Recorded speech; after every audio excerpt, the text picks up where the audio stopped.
চুরাইবাড়ি খাসিয়াপুঞ্জি থেকে উসানা স্কুলে আসার পথে একটি হাই স্পিড টুকটুক, ওটার মধ্যে কয়েকজন ছাত্রছাত্রী ছিল আমাদের স্কুলে। আস্তে আস্তে চুরাইবাড়ি আপনার কোট্টা গাছতল, এটা জায়গাটা চিহ্নিত করা হয় কোট্টা গাছতল।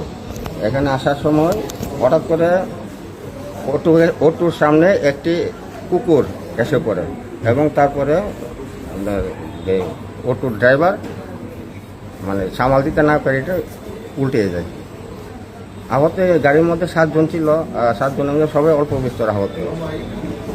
আমি স্কুলের হেডমাস্টার শ্রমিক সূত্রধর। আমার চোরাইবাড়ি হাইওয়েতে হোসেনা স্কুল স্টুডেন্টের সামনে একটা অটো অ্যাক্সিডেন্ট হয়েছে এবং এটার মধ্যে 7 জন স্টুডেন্ট আছে, ছাত্রছাত্রী। এরপর তারা আমরা ক্যাজুয়ালিটি আমরা 7 জন নিয়ে এলাম। আমি এর মধ্যে 3 জন ইঞ্জুরি একটু বেশি, আর 4 জন সাধারণ মানে ইয়ে পাইছে, চোট পাইছে। বর্তমানে তদন্ত সমাজের স্বাস্থ্য কেন্দ্র আছে।